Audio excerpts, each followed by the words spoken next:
Hello, my name's Stephen Cox. My book is Our Child of the Stars, and its sequel, Our Child of Two Worlds, is coming out sometime towards the end of 2021, if we can plan for anything in the current climate. I promised to do a video for Super Relaxed Fantasy Club, and here it is, a bit random. Here's where the magic is. It's our dining room, which is mostly now my office, and I found the only tidy two bookshelves to speak in front of, because believe me, it's chaos. It's so chaotic in here, it's embarrassing. But then if you've seen a picture of Einstein's desk, that was very untidy too. So there we go. So I think that, where do I begin? I suppose the book began when I was moodling around trying to think of writing a story for Halloween. And I'd reread a couple of Ray Bradbury books, who's a writer I really rate. And I thought I'd try a Ray Bradbury pastiche, and this story popped into my head, which was about, it's a small town in America, it's during the Vietnam War, there's the great music of the 60s playing on the radio, and Molly, who's a nurse, is sitting by her bedroom windows trying to sew the Halloween costume for her son Cory, who is locked out of the room because he keeps getting in the way, and he's running up and down because he's very excited, and you get a sense of this close-knit family, but also you get a sense that something really odd is happening. So Jean, the father, Molly, the mother, and Cory, the clearly adopted son, are hiding him from the world because he's an alien, and a meteor landed to the north, and Cory arrived. So that all became very clear. Lots about Cory and Molly was very, very clear. About her past and so forth. And then I thought, this is quite good. I could probably write more about this, and gradually it grew into a very incoherent but very amusing novel, which then had to be whittled down into being a far more coherent story, which was clear what story it was actually telling. And people have been very kind to it. We've had some lovely reviews. It's had some very warm reviews in the science fiction community. Most of its very critical reviews also came from the science fiction community, which is fine. That's the way it is. And also it's reached people who don't normally read science fiction. So when people say to me, is it a science fiction book? The honest answer is yes, it's a first contact story. It's very clearly about what would happen if there were intelligent aliens and one of them was stranded on Earth.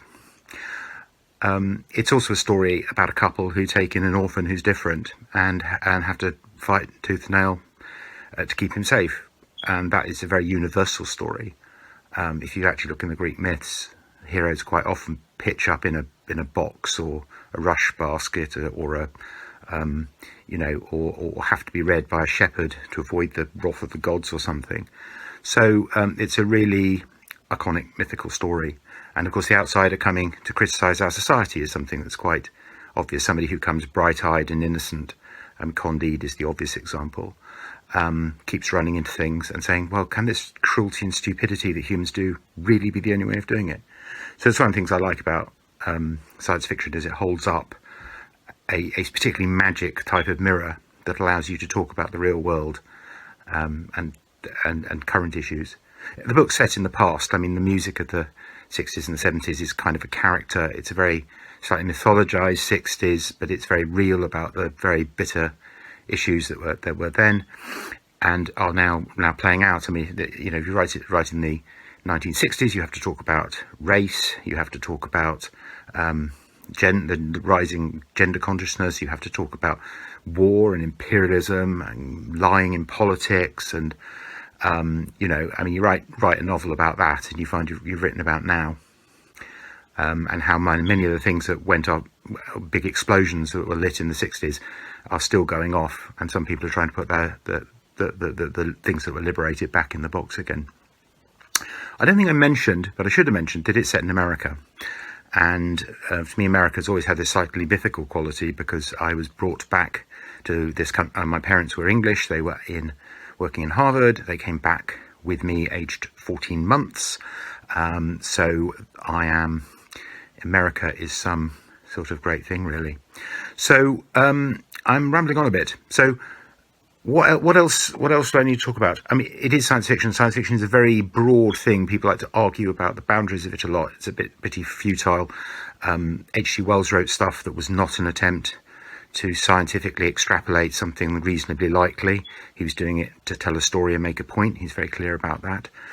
Some science fiction is practically horror, some science fiction is thrillers, some science fiction is heist movies, some science fiction is romance with spaceships, all those things. So I'm writing on that, but in that space where intelligent contemporary fiction outside science fiction meets contemporary intelligent fiction inside science fiction.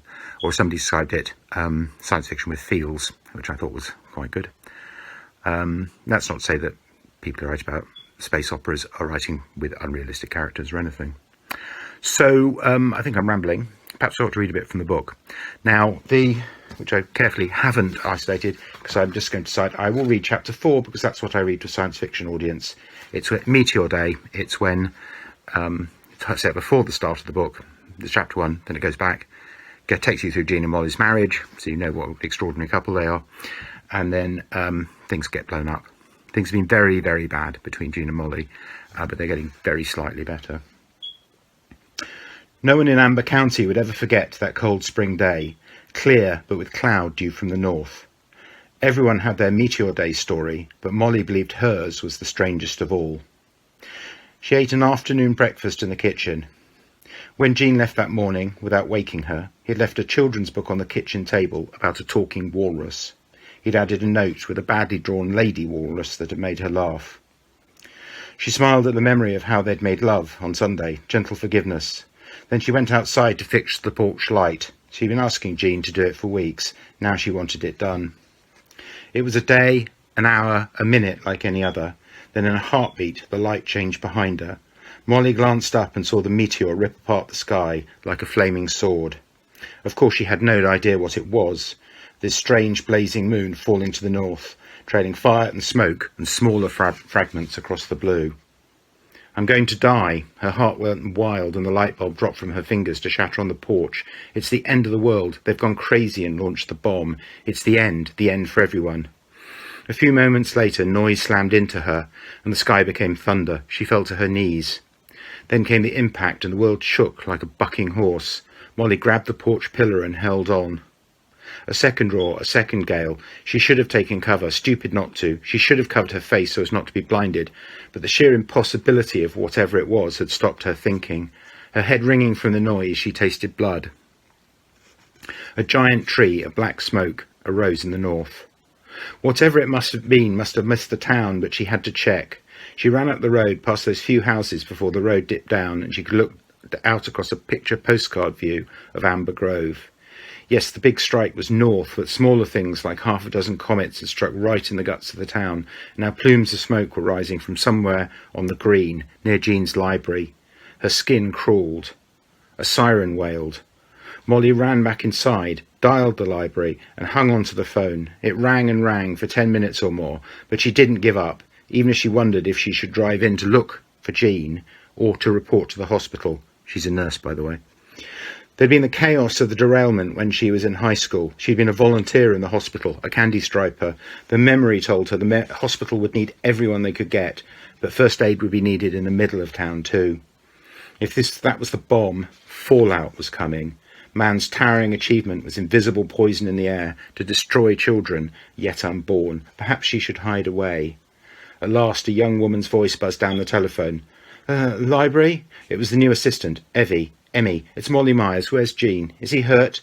He went out to help, the girl gabbled. There's a big fire on Main Street. I can see it, and more, there are fires all over town. There's only me here.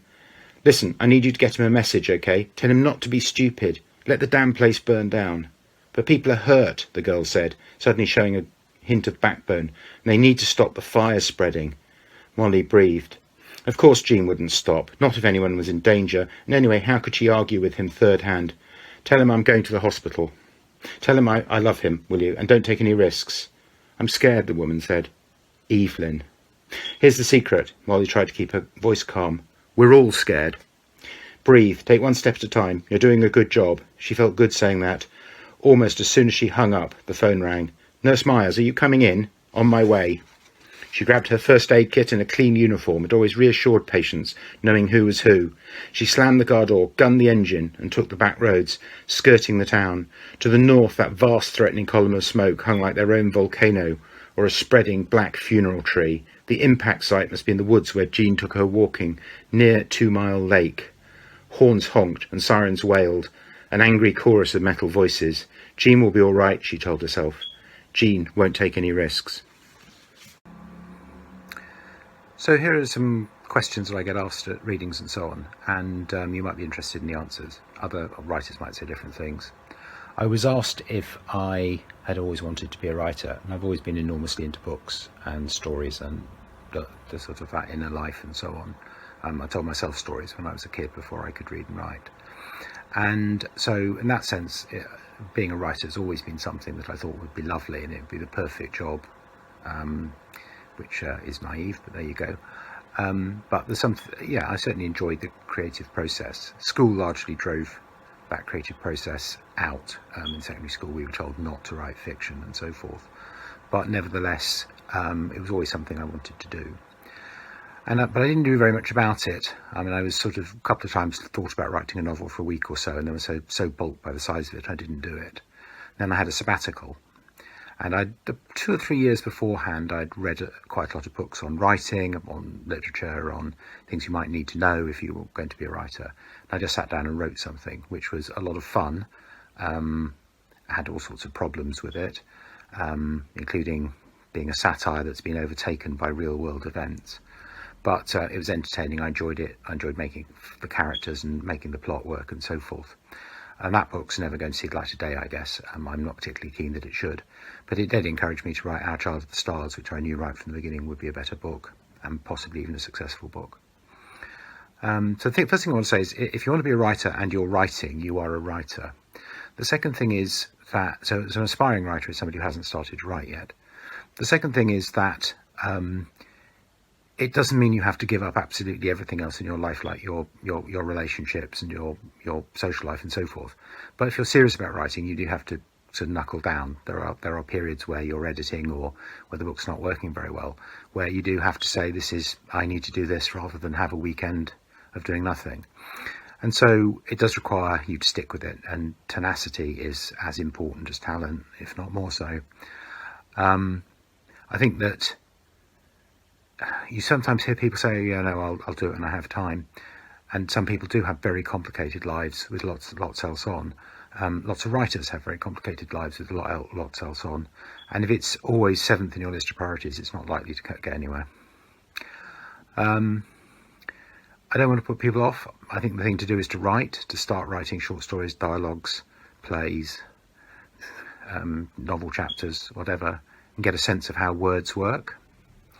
And in that sense, stuff that might seem like the first half of a novel you'll never finish might seem like a complete waste of time, but it's not a complete waste of time. The first book I wrote the first 19,000 words I wrote were quite fun, but I started the novel too early because I thought the question was, how on earth could these two very different people be friends? And actually I spent 19,000 words showing that actually it's quite remarkable who can be friends, and you don't have to explain it because people can take it on trust. So I actually wasted the time that I thought it would be nice to be a writer, and I actually had to knuckle down and try and be a writer. And it has both some of the greatest joys of life. I mean, when you're writing and it's flowing, or when people really, when somebody says, there's an experience in your book that was so powerfully like my own experience, I had to put the book down for 48 hours. That's extraordinary and moving and a wonderful thing to happen.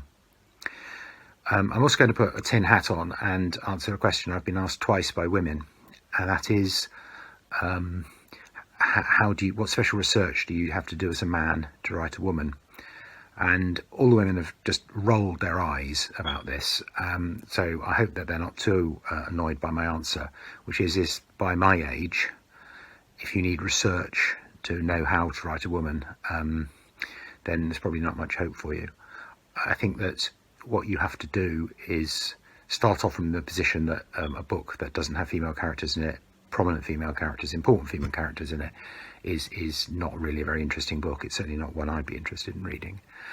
So if you want to write about life, you have to write about men and women, and sometimes about some of the complexities around those definitions. I come from a family that has strong women. I married a strong woman. I reared a strong woman. And, you know, as a man, you've got to be comfortable being around women who will tell you when you're wrong and who will explain how things are. You have to listen. You have to understand that a lot of the media we consume, whether it's films or books, is written by men and heavily controlled by their view of the world. So reading and watching films by women is important. And you've got to have humility, which is always difficult for a man. A woman tells you that's not how a woman thinks. A woman tells you really that women aren't that concerned about that. You just really need to listen. And of course, women are as diverse as men, and there are many things on which you know, we all lie on all sorts of different spectrums. So I don't think sometimes you have to do some specific piece of technical research, like what was legal contraception in New York in 1969. Yes, you have to do that sort of research. Or when was the zip invented, you know, but particularly for writing historical fiction. And then, you know, and then it's one of those reasons why it's really good if you write something to show it to somebody else. Some of the things I wrote when I started writing, I got some pretty brisk feedback from women about that, you know, really got me sorted out. And that's one of the reasons why I'm a strong believer that you shouldn't argue with your feedback. So hopefully the women have stopped eye rolling, and my message is really, you just got to do the work. And if you spend your life listening to women, then writing women isn't particularly difficult compared with writing men. Good thing to have.